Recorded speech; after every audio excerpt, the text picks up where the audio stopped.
guide me in doing what Jesus told his disciples to do, like the scribes, to take out from their treasures both new and old. I've always said, I have for years been telling of the first camp farthest out, for its roots go way back into the past.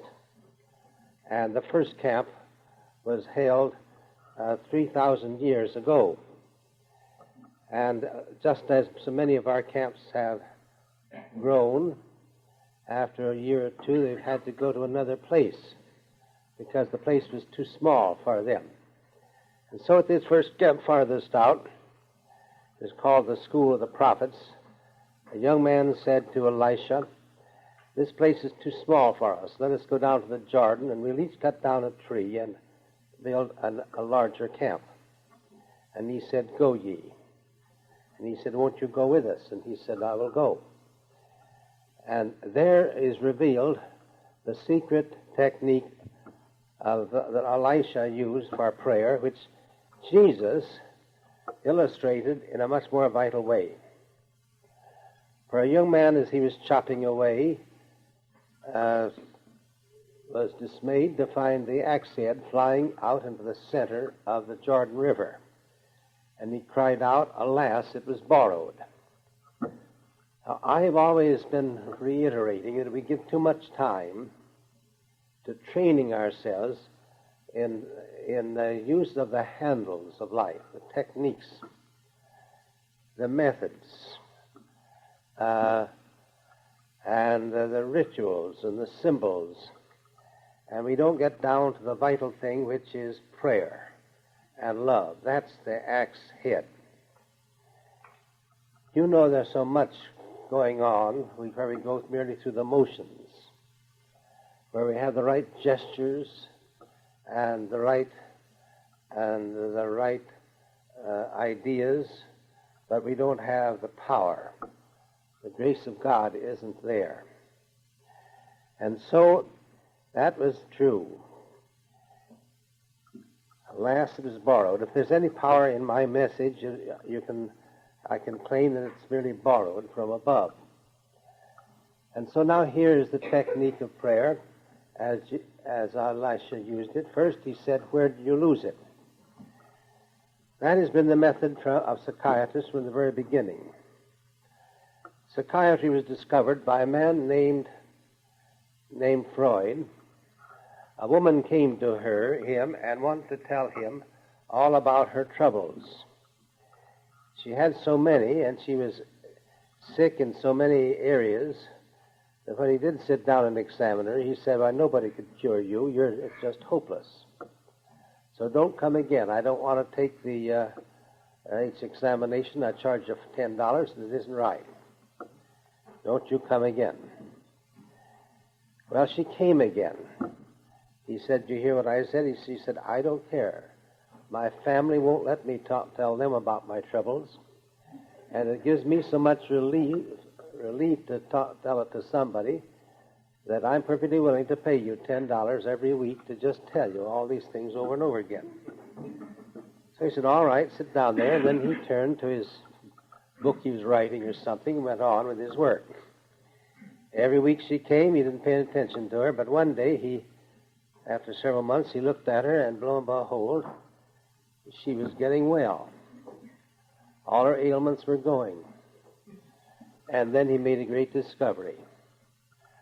When you have poison in your system, and you can drain it out, you can drain it out from under that tooth, and you get cured of that rheumatism. But if you've got poison in your soul, in your subconscious, you're just filled with poisonous fears and everything under the sun, if you can just tell them out, it has the same effect, draining it out. So that's why psychiatry was born. Jesus, however, had used it by when a man came to him with a boy, epileptic boy. He said, "When did this first begin?" Well, as a child, it used to throw him in the fire, sometimes in the water. A Mary Welch came to the Camp Farthest Out. She was just skin and bones. She couldn't eat peas or drink milk or eat tomatoes. One gave her migraine headaches, one gave her rheumatism, and one gave her stomach ulcers, I think. So finally a minister happened to ask her, "Were you always that way?" "No." "Were you always glad to be alive?" "I should say not. There's a time when I'm only too glad to have been dead." And I heard someone say that peas and tomatoes and milk were very life-giving. "Aha," he said, "your subconscious heard you say that, and your subconscious said you want to die, and I'm going to help you die, because I want to do anything you want done, and I'm your best friend. And so it brings you all these things. Are you glad you're alive now?" "Oh, I should say. Since I've been coming to Camps Farthest Out, I wished I had 9 lives to live. I just wish I could, life's too wonderful." "All right, now you're not afraid of life-giving foods. You go to the table tonight and eat tomatoes and peas and drink milk." And she increased her weight to about the size of a Venus de Milo. Very well built now, and I have to take pains when I tell people any of these things that happen, because if any woman thought they gained too much, they might object to this. Well, when a woman in South Carolina who hadn't been able to hold any food for 4 years, she just held four meals in 4 years. Well, how did she live? Oh, she'd eat 10 meals a day. 10 meals a day, she'd just hold it for about 2 minutes before she'd lose it. She's becoming skin and bones, and her mother wanted to send her up to St. Paul, have me pray for her. All the way from South Carolina up to St. Paul. Well, my goodness, I don't heal people. Any power I have is borrowed. And she could invite God's power right down there in Greenville, South Carolina. So I said, "Don't you come up here."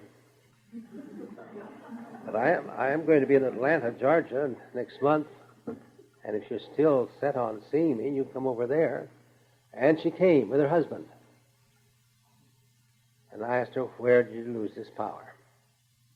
Where did you lose this axe hit?" Well, when I got married, I was afraid if I ever got too fat, my husband stopped loving me. Aha, you're subconscious. I would call that little junior. Little juniors heard you say that and said, "All right, I'll see that you don't get too fat. I'll see you don't get any fat. I'm going to do a good job. I'm going to break the world's record. Put you in the graveyard if necessary, but I'm going to look out for myself and see that I'm heralded all over the world as the greatest subconscious anyone ever had."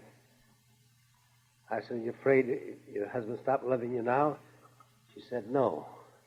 He stuck through me through thick and thin, especially thin." And I said, "Well, little Junior, did you hear that?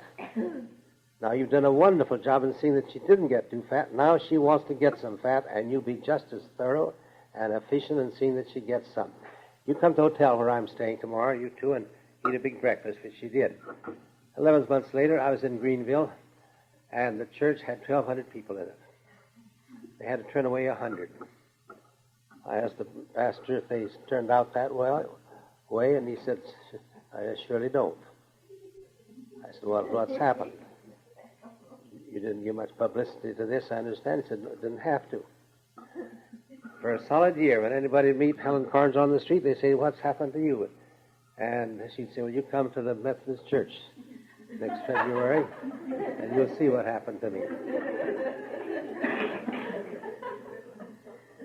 So she's chairman of the council ring, the Camps Farthest Out in North Carolina.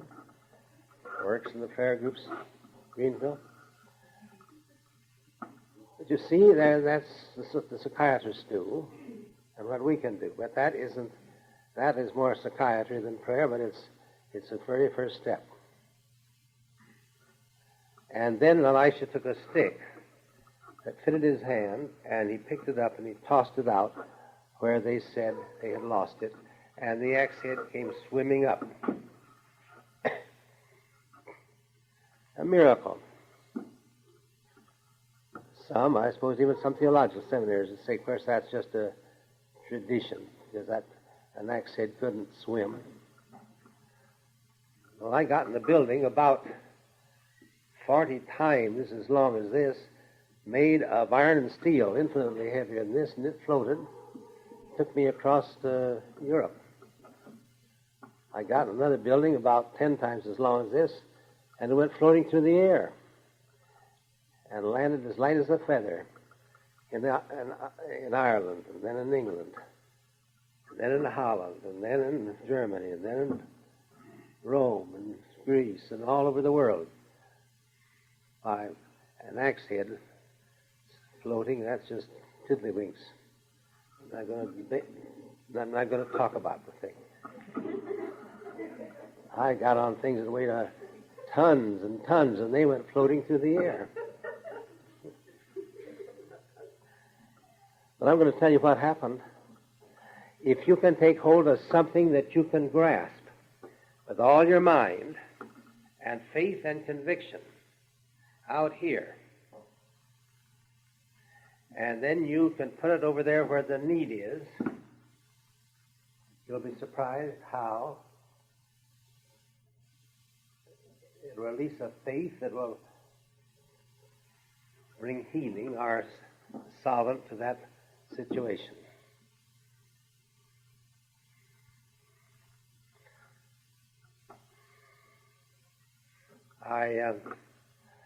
Jesus talked in parables. And I've come to see those parables were things by which he let them take hold of something they take hold of. Leaven in bread. You put some leaven in 3 measures of meal, and presently the whole loaf will be leavened. I did that once, baking a cake, and I didn't do it right. It is as hard as a brick. But the women he told that to worked. It worked. Marcia and Roland had 3 troublemakers in their church. And Marcia said, why don't you put love into them? Put the same faith that I put into, and I put some yeast into bread, the 3 measures of meal, it'll all be leavened. Now you put some love into the 3 measures of those people. And Roland said, love that deacon, huh? Who can love that deacon? Well, he had tried to bake bread once, I think, and it hadn't worked, so he didn't have the faith, but she had faith that those things worked. Well, he kept postponing it. He just kept postponing it. Finally, I think it was on New Year's, he made his New Year's resolution on once a week or perhaps once a day. He'd take 5 minutes to send love to that deacon. They had a pretty nice audience one day, and he said to the deacon, don't you think, wasn't it nice so many came? Yes, but just think of all those that didn't come. Hopeless. But after he'd been loving him for a month, there came a great storm, just at church time. And when it was over, he said to the deacon, wasn't that too bad? That storm came just at church time. Yes, but wasn't it wonderful how many came? Why, the church began to go up. But you know who was the worst person? It wasn't a man. It was an old lady.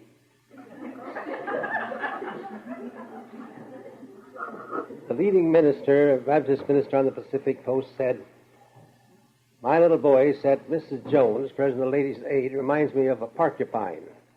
And the minister said, why? Why, she's got a lot of fine points, but you can't get close to her. And then he went on, the preacher went on to say, I'd rather have a drunkard in my church than a troublemaker. Well, here's a troublemaker. She found fault with everybody, and she found fault about twice a day with the minister. Well, it took a lot of heavenly grace to send love to her. But he went in on that. In the month, he went with trembling steps to her apartment. He rang the bell. Come in. And he opened the door, stuck his head in very timidly. "Oh, Pastor Brown, I've been praying that you would come. I've just been thinking all week what a mean old lady I've been. Do you think God will ever forgive me? Will you forgive me? Won't you just pray for me, Pastor Brown?" Well, he came in and he prayed for her. Well, as the church changed. And then he began to be in such demand, began to heal people. And they wrote a book about him, and so finally he couldn't carry on all these things, so he retired from his pastorate just to meet the demands. And up at Benton Harbor is a city where the crime rate per capita is higher than almost any city in the United States. And the ministers up there said, they had me come and speak, want me to come back. But I said, I can't, but I'm so filled up this year. But Roland Brown is foot free this year, have him come. And he took them by storm, so they said, now, if you're foot free, could we just hire you for 7 months? Postpone your journeys and don't make out a travel campaign till next year. And you come and settle right down here and address all our service clubs, our women's aid societies, and the penitentiary, and the jail, and the high schools, and the churches, and see what you can do with this city. Well, he was there for 7 months. Police captain came to him and he said, I want to get that. What should I do? Well, is anyone you hate? There certainly is. And he named a certain politician. Well, I suppose that'd be a good place to begin. What do you think you ought to do about it? Well, I suppose I ought to love him and pray for him, and I don't know how. You'll have to help me. So they prayed until midnight. And next week, a politician came and said, I want to get that. Well, is there anyone that you hate? There certainly is. They named the police captain. Well, that'd be a good place to begin. What do you think you ought to do about it?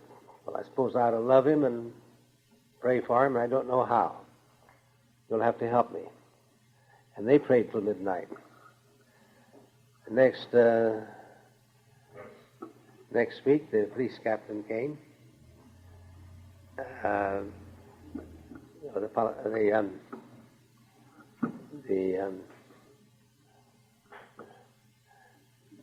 Then he told this police captain, this politician, how'd you like to pray with this police captain? Well, I'll do day after tomorrow. So the next day when the police captain came to see him again, he said, you know, that politician said he'd be willing to pray with you tomorrow. Well, why wait till tomorrow? Well, it's almost midnight. That doesn't make any difference to me. I'm a police captain. So they called up the politician, brought him over, and I guess they prayed till about 2 o'clock. And afterwards said they never had seen such humility in each other and anyone as they saw in each other, as they asked each other's forgiveness. Well, today that politician is mayor of Benton Harbor, the police captain is chief of police, and the crime rate per capita is less than almost any city in the United States. Now, these simple laws of Jesus, if you apply them, take hold of something, though, you can grasp. Now, you put some love into some situations and things will happen.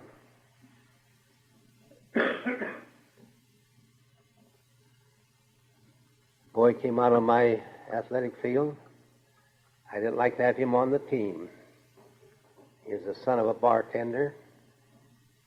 The toughest boy I thought would ever come to college. Not the type of boy I had on my team. Next winter he came into my office and closed the door and he said, there's something wrong with my life. I always thought athletes had to be tough, and the tougher the athlete, the better the athlete. But I found the finest boys in college were the ones that ran the fastest and threw the weights the farthest. And I asked the captain what the big idea was, and he said, well, we believe here that if you want to travel far and fast, you must travel light. You must throw out the ballast. And I'm full of ballast. Well, I said, supposing you open the window and throw the ballast out. said, I wish you would. You know, ballast are bad things, are often good things in the wrong place. You bring a wheelbarrow load of rich soil into here and dump on the floor. Be a sin in here, but be a virtue out in the garden. So I said, supposing we just take all that ballast, that dirt and soil out of you and throw it out the window for the gardener to cart away. He said, I wish you would. And I did, and then we prayed. And I said, I don't know if you got what I was trying to do. And he shook his hands with me a long time. He said, I think I did. Coach, thanks. And he disappeared down the hall. That night I said to my wife, I'm going to see our basketball team play. We've lost all our games, but we're going to play the champions of the state. They've got 2 all-state players worth the price of admission. They'll probably beat us 57-7. Sure enough, that championship team is coming down the court, no one able to stop them. So I saw Ray down here in the basket. I didn't know he'd made the team. Suddenly he shot between those champion players, intercepted the ball, dribbled down the field, and made a basket. When the game ended that night, that championship team combined and made 21 points, and Ray single-handed made 23 points. He was not a brilliant basketball player. He just happened to be hot that night. Perfect coordination, spiritually, mentally, physically. Every time a ball left his fingertips, it went to the basket. When I was up at the North Dakota, with a dual meet, I heard some boys saying, I never saw anyone change in 3 months like Ray has. And they elected him captain of the track team for the next year. He made the all-round champion track athlete. He made the all-state football team. But what they referred to was his change of character. They elected him president of the YMCA, and he made the best president they ever had. Boys and girls said if they could just look in Ray's face as they walked to the hall, their whole day would be set straight. And when he graduated, they said he's the toughest boy that ever came to the college and the finest that ever graduated. Before he left, he came to my office and he said, something wonderful happened to me 3 years ago in this room. Everything's gone wonderfully since then, my studies, my athletics, and my social life. Then he paused in the door and he said in a voice that I'll never forget, but there's a big barn to clean. There's a big barn to clean. I went down to the University of Wisconsin and gave a series of talks there to the YM and the YW. And Saturday afternoon came, they said the track team has stolen you. We had to rearrange the schedule because the whole track team is going to be out in the new field house, and you're to talk to them. Coach Jones introduced me as the greatest authority in America on putting spiritual power into athletes. I wonder where he got such an idea, but he went on to say that he'd watched the McAllister boys at the drink relays, and they had something that he wished his university men would get. When I finished my talk, a handsome young man, slightly bow-legged, came up and grabbed me by the hand, and he said, I want to get that. I said, if you want it hard enough, you'll get it. When I left that field house, I was gone about 2 blocks. I looked back, and there's Coach Jones and that young man. Their eyes seemed to follow me clear to St. Paul. About 3 weeks later, I saw in the paper the Big Ten indoor field meet will be held tomorrow, and the championship lies between Ohio, Illinois, and Iowa. The next day, the paper said the surprise of the meet was the way Wisconsin ran away with the meet, led by a little bow-legged chap they couldn't stop. Well, I found there's power in throwing out the ballast. So I wrote a book on it. And a boy at this Hamlin University, our rival college, came out last in all the 2-mile runs, and his mother got sorrowful for him and gave him a copy of my little booklet, Power in Athletics.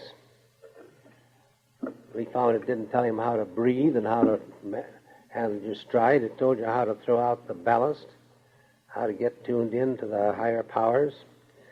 So he put that at his bedside and took me as the coach of the rival team to be his spiritual coach. And he read that every morning and every night. And when the state meet came, he said to the coach, I'm going to win the 2-mile run. Well, the coach gave an awful big horse laugh. And all the teammates did. The coach said, I'll get a hiney haircut if you do. And all his teammates said they'd get hiney haircuts. So when the first call for the 2-mile run came, he went into a corner in the gymnasium, got down on his knees, and he said, Lord, I won't need any help on the first 6 laps. But when we start the last 2 laps, I'd appreciate a push. Well, if you were here, I think I'd have him get up and tell this story in his own words. It's fascinating. There he was behind all those boys, 20 of them, all beaten him before, not a chance. When he ended the 6th lap, he said, now, Lord, I'll appreciate that push. And then one by one, he began to pass these men that had beaten him before. He passed my man that had beaten him. And the Gustavus men, and on and on. When he came to the last lap, there were just 2 men ahead of him, and they were the champions that nobody had beaten. And he was just foolish enough to try to pass them, but he couldn't. So he just fell behind and trotted along behind them until he got in the back stretch. And then he said, Lord, now I need an extra push. And he just passed them as easily. And he kept increasing his lead. When he came in, he was 20 yards ahead of everybody. And all of this university were just cheering him, excepting the coach and his teammates.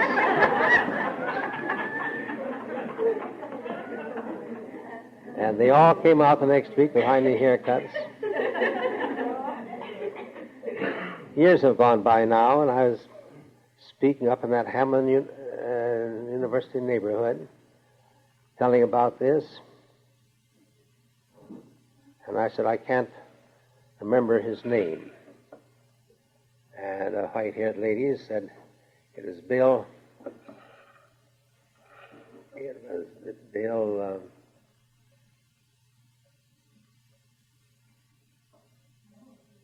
What? Rose. Bill Rose, yes. I couldn't remember. Rose, I don't think that's the last name, you know. Bill Rose.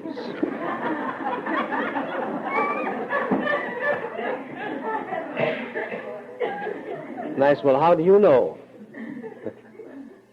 So that 20 years had gone by, and she didn't have any business, any woman there knowing about all this. How do you know? I was his mother who gave him the book.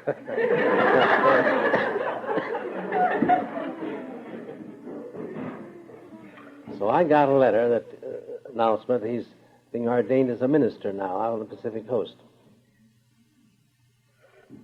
Well, a team of football men came into my room one day. I wasn't coaching football. That takes too much time when you're dean of the college and all these other activities, but I did coach track. And the team came in and they said, we're to play a great team of the Arclights tonight, and the papers say we're going to lose 40-0, and we've got the jitters. We know that our coach doesn't believe in these things you believe in, and he doesn't give us any help, so we thought we'd come to you and see if you could study us.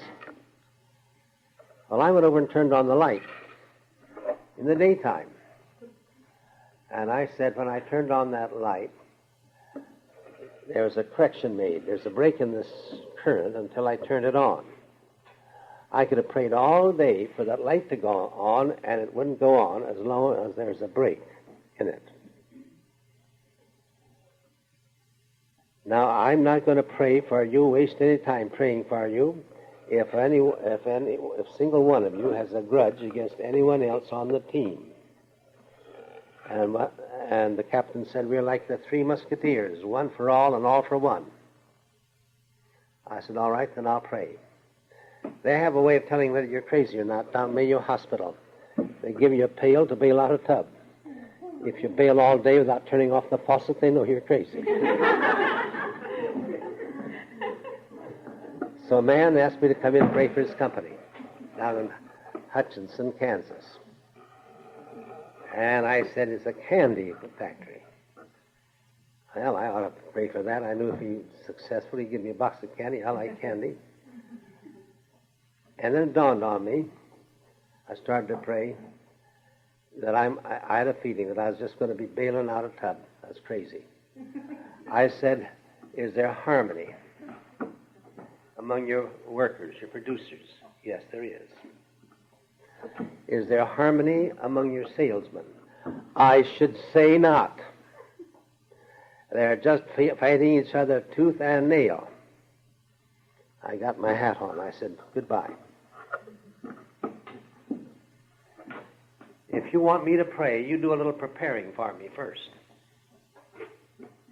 Prayer is not just go in and push the button.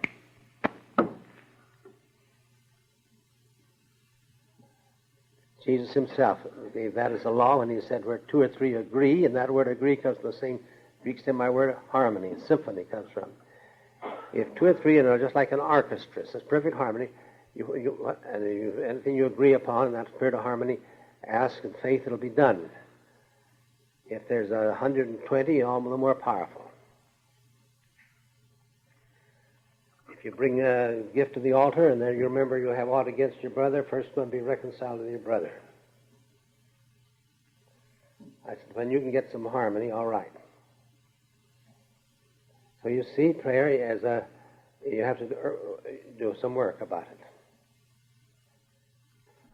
Well, I prayed for these boys. They were like the Three Musketeers. And they went out. As they went out, each one, without a word, just took me by the hand, went out. I never felt such reverence, such appreciation. And the boys went out on the field that night. The coach, who didn't believe in this stuff, said, fellas, put on your fighting faces. Put on your fighting faces, I say. Then he turned to his assistant and he said, no wonder we've lost all our games. Those boys don't have any more fight than a bunch of sheep. They're just as peaceful looking as a bunch of cows going out to eat grass. Well, they played as no team ever played in the history of the college.